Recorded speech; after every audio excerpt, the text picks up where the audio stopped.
Hi, my name is Robert Moult. I'm an assistant librarian at Wynberg Library. I'm almost at the end of my stretch of my career in the library service. I have been in Wynberg Library more longer than any other branch I've been. I've been over 10 years at Wynberg Library. I've been in two stretches from about, I think it was around about August 1983 to roughly the end of 1986. Yes, it was New Year's Eve 1986, I remember, then I moved. And the stretch from middle of January 2011 to the present day, that have been my stretches here. That's my experience of Wynberg Library, but Wynberg as a suburb goes a little bit further back, quite a lot back, roughly around 1970. We immigrated from Great Britain. It's one of the countries that actually calls itself great, officially.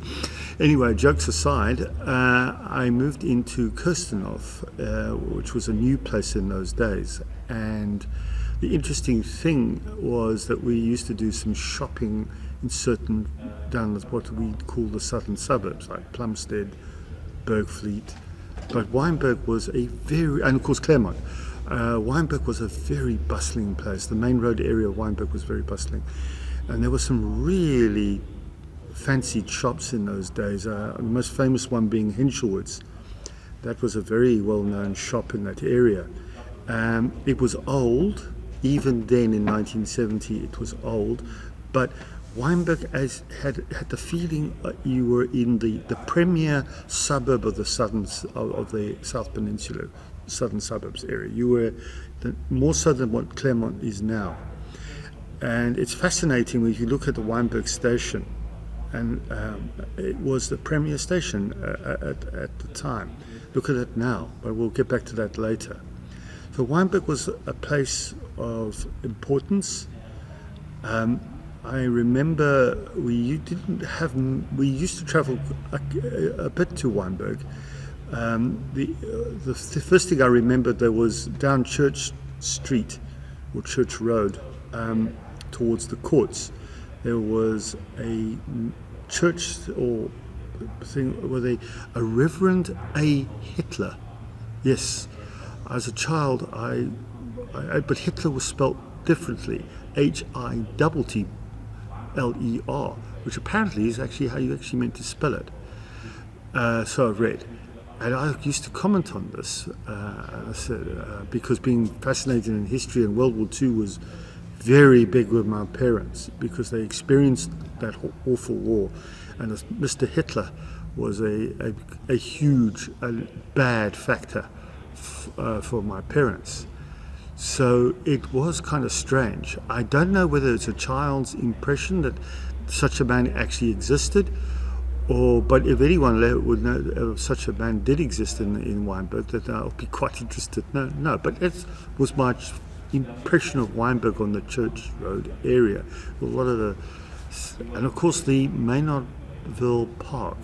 My father did some work for the council in those days, and they used to have a Christmas party sometime in December.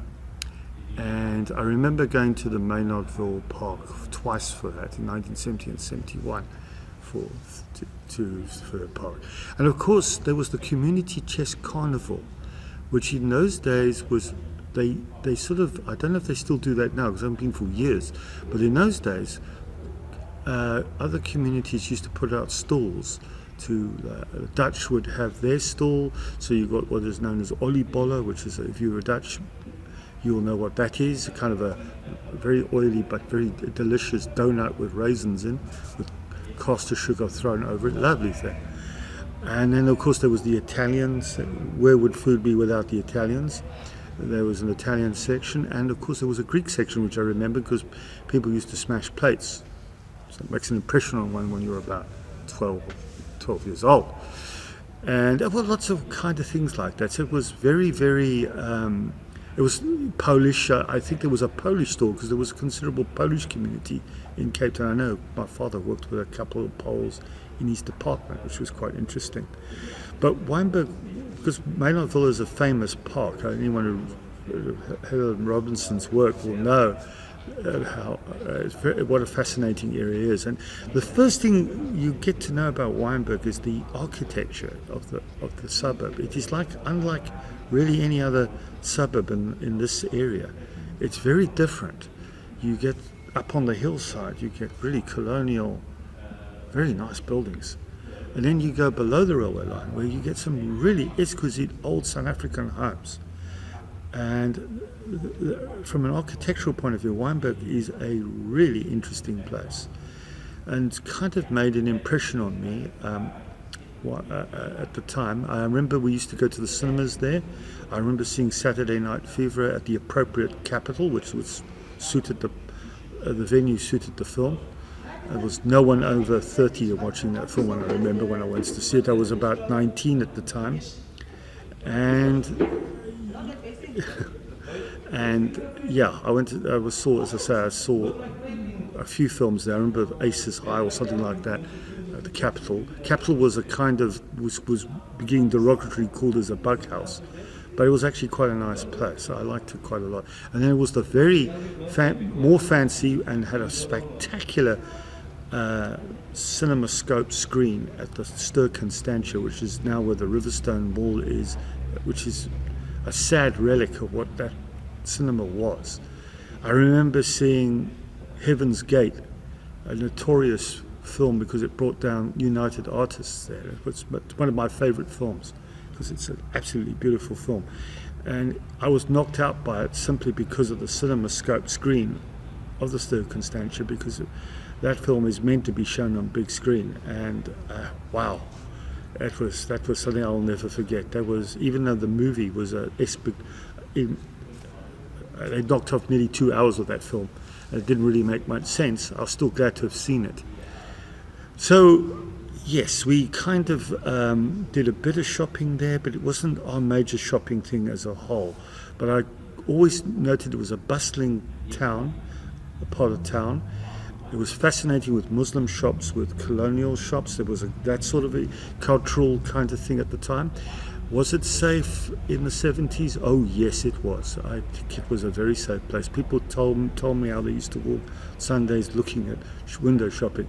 Well, most places were closed in South Africa on Sundays or public holidays, certain public holidays. So people used to window shop just to pass the time, and and in a way, it was a good thing to do.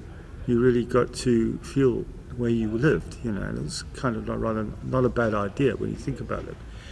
And definitely Wynberg was reasonably safe even at night.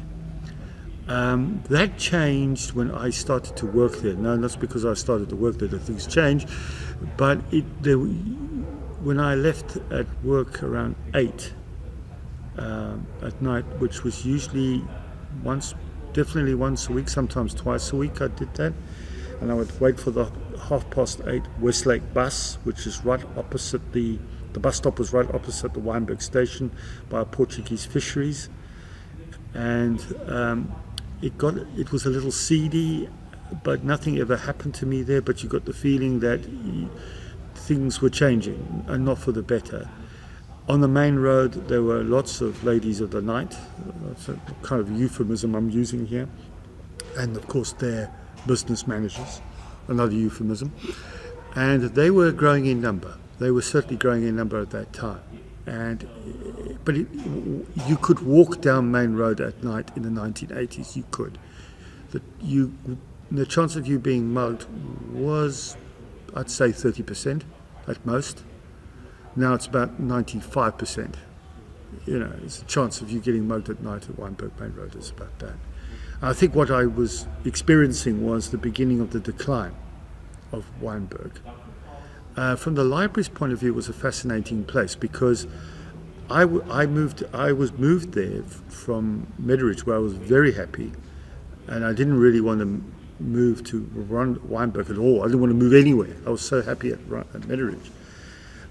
But I'm afraid, that was it. I was told to go, so I went. And it was quite fascinating to notice the effect of apartheid on Wynberg. The area below the railway line only were allowed probably since only a year or two earlier to use that library, which is Becker's belief, but that's how it was in those days. And they were very bitter. Their little library, Castletown, on Castletown Road, I don't know where it was positioned, it must have been very small. And Wynberg Library was the premier library of the southern suburbs. At one time, I believe it was open on Saturday afternoons, even late. I remember seeing lights at the Wynberg Library passing by on Saturday night. When I mean night, about 8 o'clock or somewhere around that time. And that gives you some idea of how it was in those days. And there was a tension amongst members of the public from below the railway line. And the staff at Wynberg, I have to be directly honest about it, majority of them were very, how would you put it, I wouldn't say not even awkward, they dismissed it. They pretended it wasn't there, the problem wasn't there, but it was a big problem. And that's what I experienced, and it made me become a little more radical in my views. Noting people from down that side. I remember there was an activist. The Wynberg area had full of educated young people, and they generally took to politics because of their circumstances. It was quite understandable the way they did. Not necessarily, they were also highly idealistic, which when you look back on it, maybe they might have been a bit more cool, but it's easy to say coming from my position, but I think if you're in their position, you see it very differently. But I remembered one guy in particular. He was a very nice guy, and he was very passionate person, and he was involved in the underground, as it were. And the security branch, he told me, he didn't tell me, he told everyone up in the desk area. And he said, well, they brought in a parcel. It turned out to be a body of a family member. And I'm the only one that took note of it, because I think he was more or less addressing me rather than anyone else, because he kept looking at me, so I assumed that's what he was doing. And he told me that, now bury him, this kind of thing. And I was aware that when you get to a situation like that, you get aware, where am I, kind of thing, And I realized that, what was happening where I'm working. So I became very, argy-bargy because of some of the staff attitudes. It was very, I thought, insensitive, and to put it kindly. You could put it stronger than that, but it made me realize that what South Africa was really about. That's my view. Wynberg made me do that. It played a huge role. If you were UDF, you were a marked person. You had to worry about some of your own community too. And it was strange. And another strange thing, when I look back on it, even though I was aware and kind of sympathetic, I never walked through that area, fearing something might happen to me. In fact, I have friends in Plumstead who didn't know a street in that area. I mean, one of them got completely lost. It's simply because he's like scared something's going to happen. Afterwards, I've kind of laughed about this because it's laughable, but that's how it was, and you cannot say that it didn't happen. It clearly did, and Wynberg, from that side of Wynberg, was really going through quite something. It was, you could feel the tension. On the other side, there was moanings and groans of a different sort, and worried about the future. You got this sort of thing. The more educated, more professionals, which are much more concerned and not so disparaging about the other side of Wynberg. I noticed that. The ones who were not so, tend to be people that are not so well off, and that sounds a bit snobbish and snooty, but that was my impression. It kind of gave that feel. And Wynberg in those days was a tense place. in that regard, and Wynberg Library in particular took a bit of the brunt of this. We had a desk situation which was truly ridiculous, because we were literally surrounded by people, and if you've got people who have got grudges, they're not going to be polite. So they would fire a question, what you're dealing with someone in front, and they would fire a question from behind. So you were always going backwards and forwards, and it was very difficult to work there. And we were busy. That's another thing. We were extremely busy in those days, and it was a very, very interesting area, because there was a sizable Jewish community in those days. There was a shul, which is now a school, something of science over there. I remember the rabbi there, and I remember his daughter, because I was doing moonlighting at a bookstore, and his daughter was at that bookstore. So I kind of remembered pitched up on a Saturday, which is a no. So anyway, he was pretty cool about it. Got the stern, but okay, he doesn't know what he's doing kind of expression on his face, which is exactly was the case. Anyway, that community has all but disappeared, and that is very, very sad. They were very interesting people, some of them. I remember the dirtiest old couple you'll ever see, the Staines, and they claimed to be immigrants from Europe, from the Holocaust. They were not very sympathetic to what was happening on Crossroads. I remember we had a cardboard box full used clothes for the people at Crossroads, which was burning. You could see the fire, the smoke from the library. You could see it, and it was like really hectic down there. So the Staines, they took a disapproving view of this. So we'll not say further than that.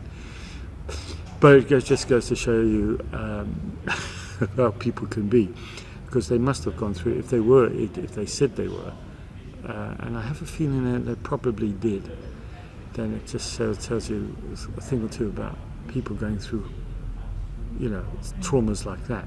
They're not necessarily turn out for the better. So, but I still remember them very well, because they were every time we opened the door, which I think was around 10 in the morning, they were there every day. And she was the louder one, and he was the quiet one, but they were both incredibly eccentric. So you always have a mental picture of them.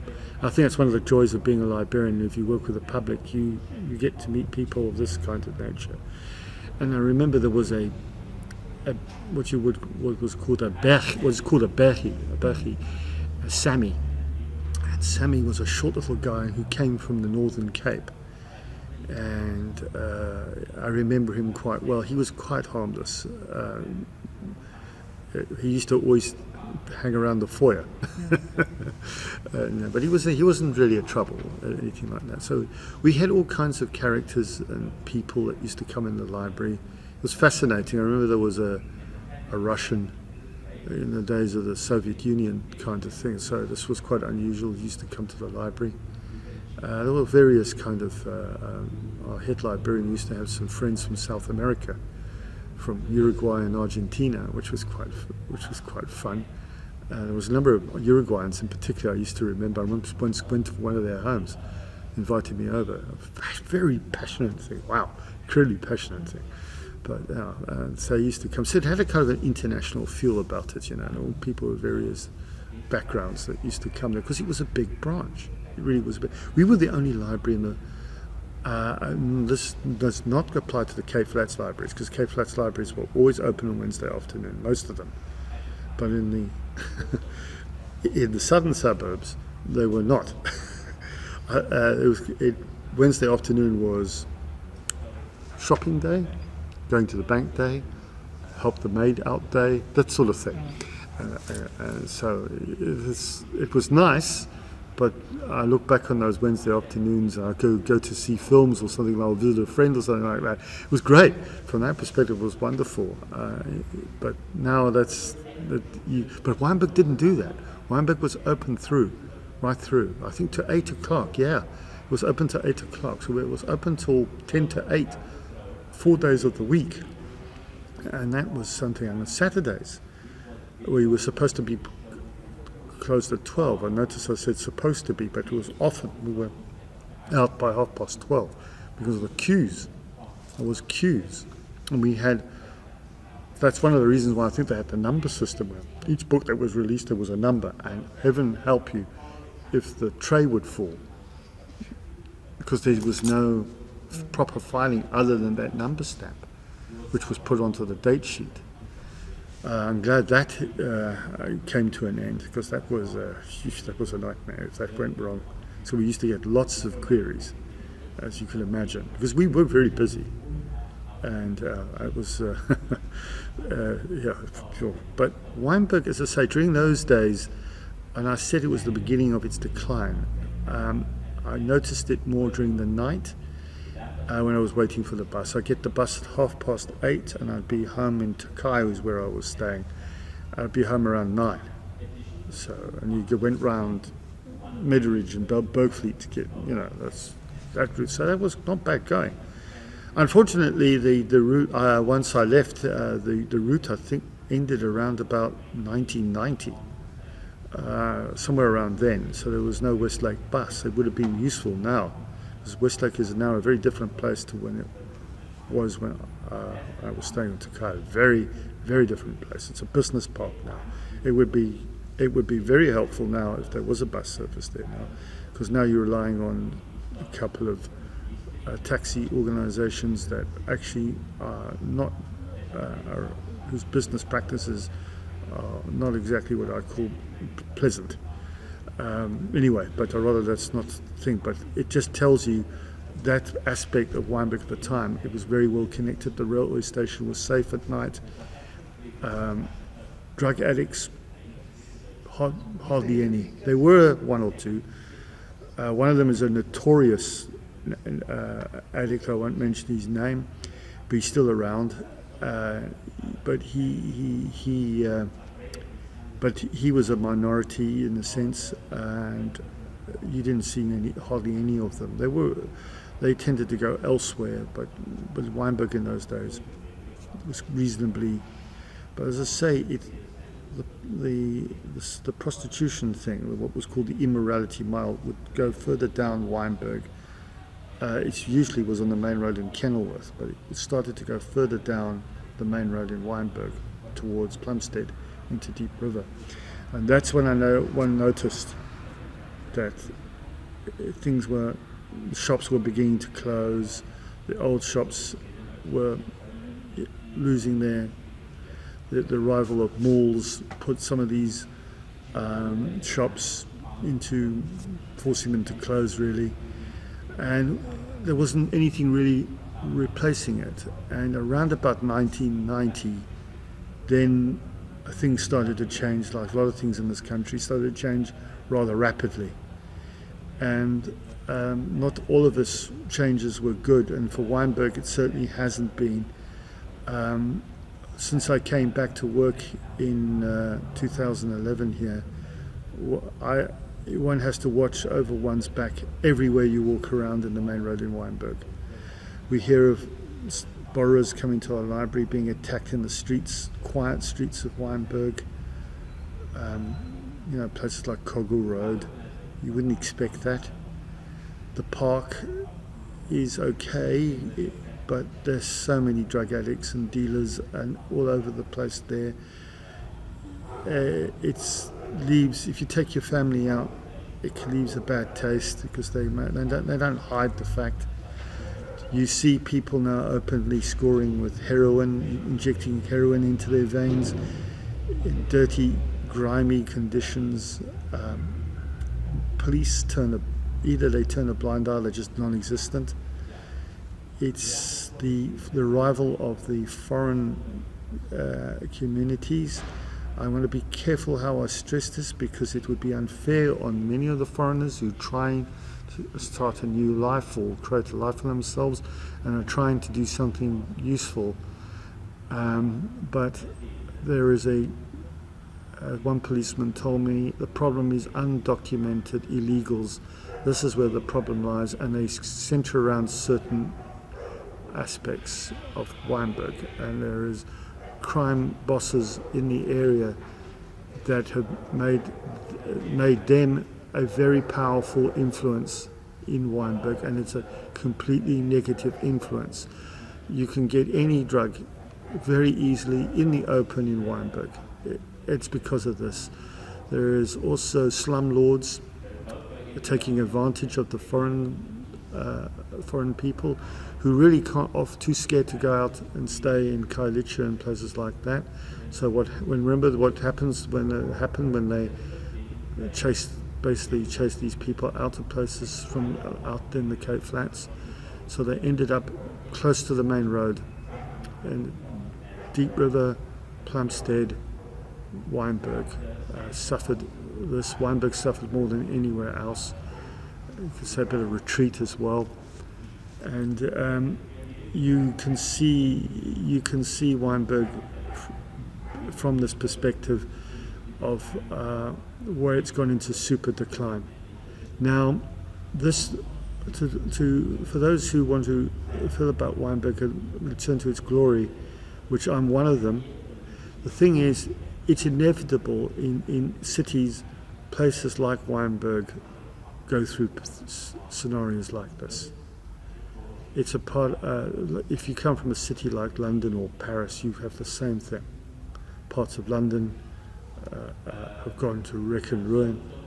But what happens is eventually, because the property becomes pretty cheaper, developers take an interest in it and then totally change it. Now that doesn't mean to say it would completely rechange the old days. I wouldn't be that naive. But it being grimy, I don't think will last forever. It probably will last at least another 10 years, I think. And then it might change that. I would love it to return it to what it was like. Could it? I'd say that's 50-50 on it. I don't think it's a no-hope case. I think there is enough people here. I remember speaking to a Muslim guy who was telling me, can you imagine this, how he must feel?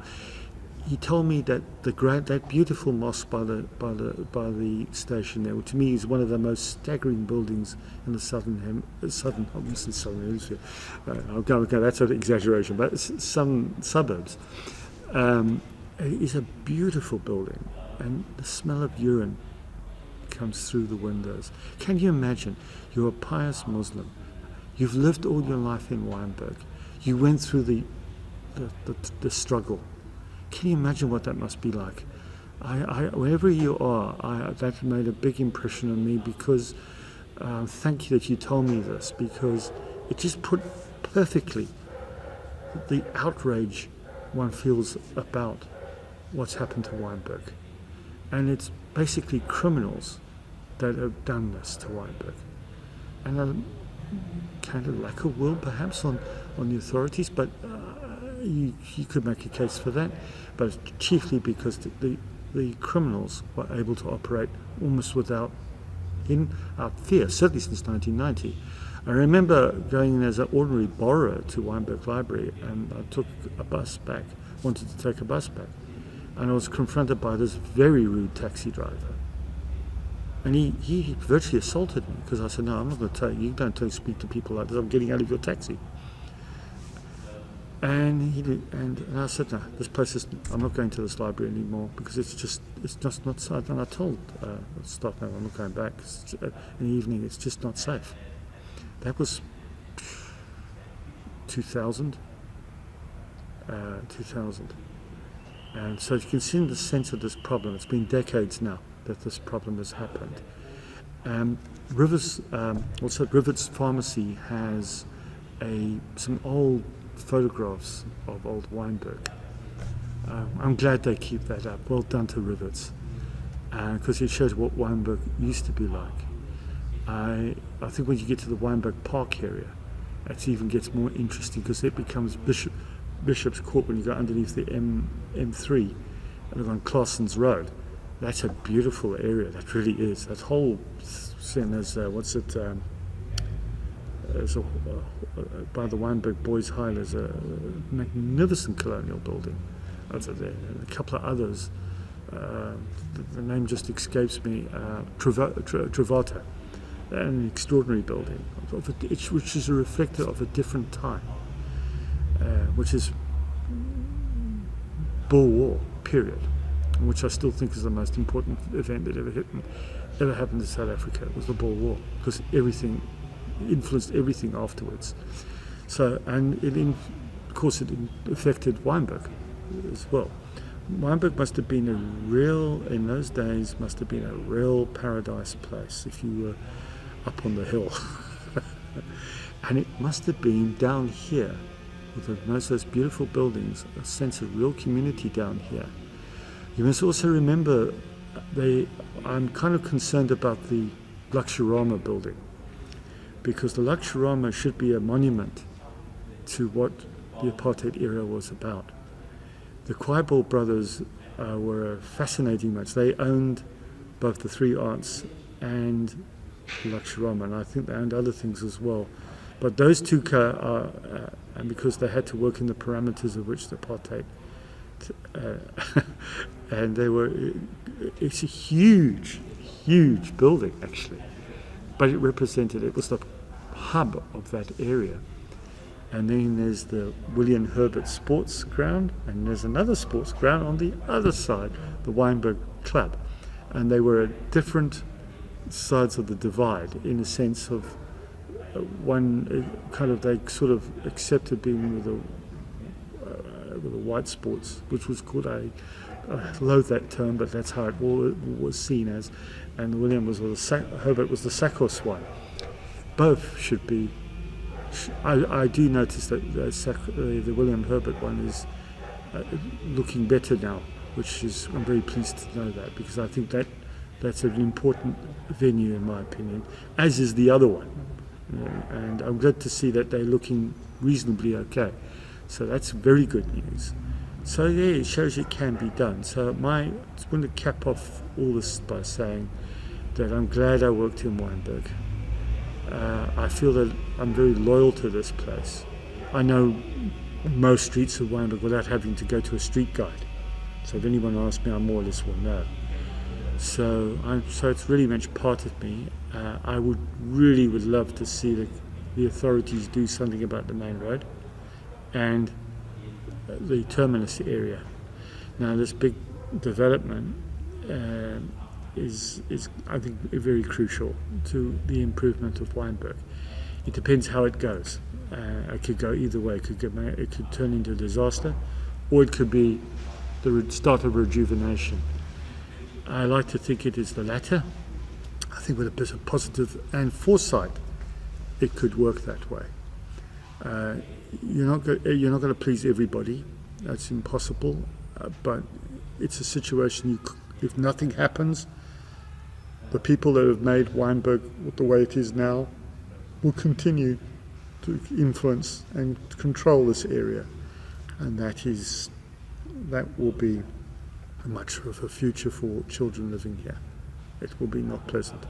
So it's that important that the memories of keeping Wynberg was, but to look towards a new Wynberg future, which would be a cohesive future, and not you over there and you over there and that sort of thing, because that is a recipe for disaster. And that's how I feel about Wynberg. It is a special place to me, and I'm approaching retirement. It would be nice if I could retire in Wynberg, but in a new Wynberg. But anyway, thanks for my time.